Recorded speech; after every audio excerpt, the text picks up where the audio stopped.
আমার কামালপুরের বোন, স্বামী তোমার জন্য বাজার থেকে কাপড় কিনে আনে, তোমার পছন্দ হয় না, এটা ওল্ড ভার্সন, এটা পুরাতন ডিজাইনের কাপড়, তুমি নতুন ডিজাইনের কাপড় তালাশ করো, নতুন নতুন ফ্যাশনের কাপড় তুমি আমি পরতে চাই।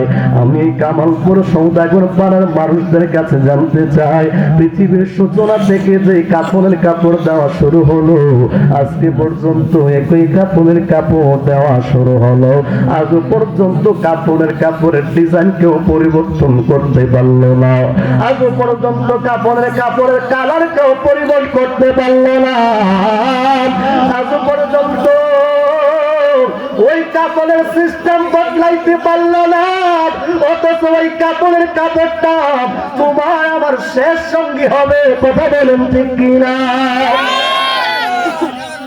যুবক, গভীর মনোযোগ দিয়ে কথাগুলো শুনে যাও।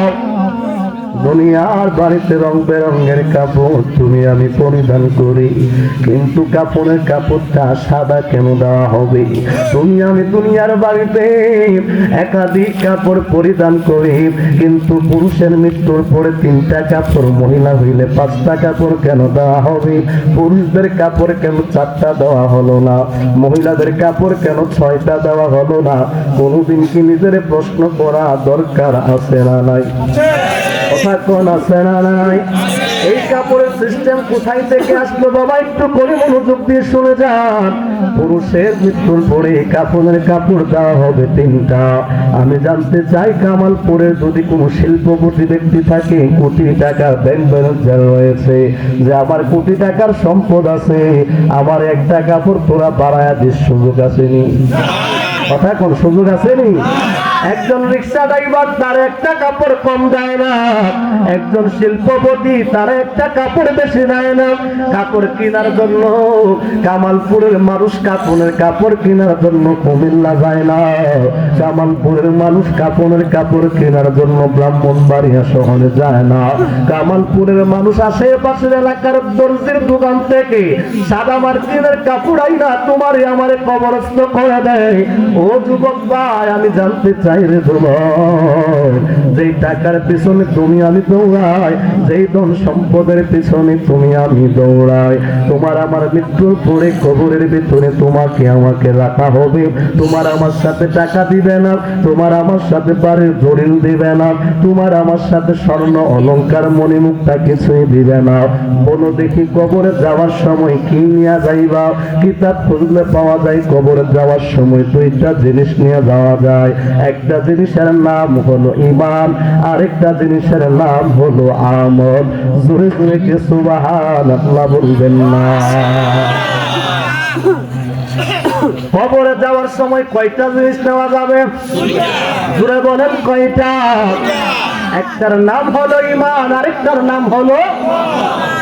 এবার আসেন ঈমানের ক্ষেত্রে বলি, সমস্ত মুসলমানরাই কি ঈমানদার? হ্যাঁ, সমস্ত মানুষ কি ঈমানদার? আল্লাহর মানলেই কি ঈমানদার হওয়া যায়? কথা বলেন। কেউ যদি বলি আমি আল্লাহর উপর ঈমান আনলাম, জবাব দিবেন সে কি ঈমানদার? ও যুবক, গভীর মনোযোগ দিয়ে শুনে যাও।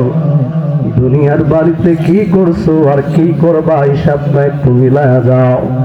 আমার আল্লাহ তোমার এমনি আমার এই দুনিয়াতে পাঠায় দেয় নাই। এই দুনিয়ায় আমার আল্লাহ তোমারই আমারে পাঠানোর পেছনে একটা মহৎ উদ্দেশ্য আছে। আল্লাহ তোমারে আমার দুনিয়ার জমিনে পাঠাইছে, আমার আল্লাহ ফেরেশতাদের সাথে চ্যালেঞ্জিং কইরা পাঠাইছে। আমার আল্লাহ যখন মানুষ সৃষ্টি করলেন, ফেরেশতারা নিষেধ করলো, বাধা দিল, মানুষ সৃষ্টির দরকার নাই। আমার আল্লাহ তারপর আদম বানাইলো। আমার আল্লাহ পৃথিবীর জমিনে আদম সন্তানদেরকে আমার আল্লাহ পাঠাইলো। জিজ্ঞাসা করতে মন চায়, আল্লাহ এত যুদ্ধ করে এত কিছু করে আপনি কেন মানুষ বানাইলেন? শুধু ইবাদতের জন্য যদি আপনার মাখলুকের প্রয়োজন হতো, তাইলে ফেরেশতারা মানুষের চাইতে আরো বেশি ইবাদত করে। কথা কোন ঠিক কিনা? করে না?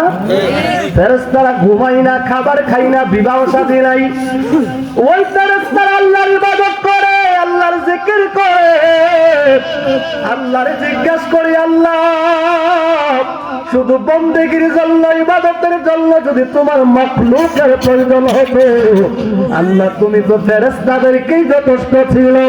আল্লাহ বন্দেগীর জন্য মানুষ বানাইলাই, আল্লাহ মানুষ বানাইছে প্রেম প্রীতির জন্য। জোরে কন্যা সুবহানাল্লাহ।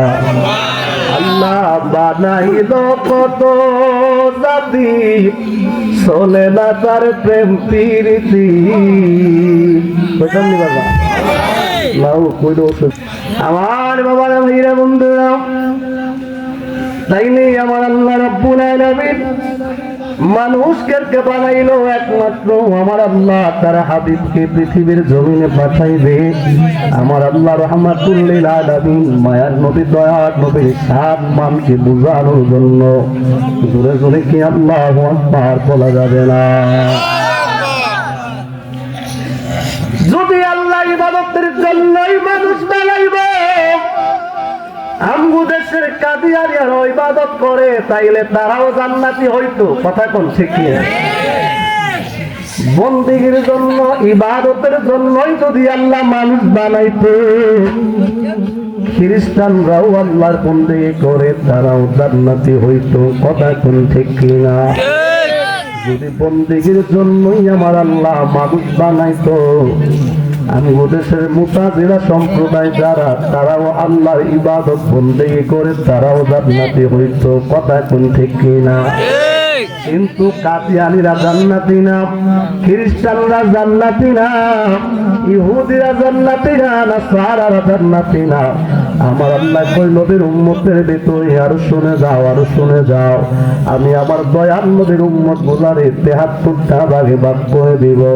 এর মধ্যে ৭২টা ভাগ করলো ফিতনার, ৭২টা দলে জাহান্নামী হয়ে যাবে। ইল্লা ওয়াহিদান, একটা মাত্র দল জান্নাতি হবে। সাহাবায়ে কেরাম প্রশ্ন করে, ইয়া রাসূলুল্লাহ ওই দলটা কোন দল?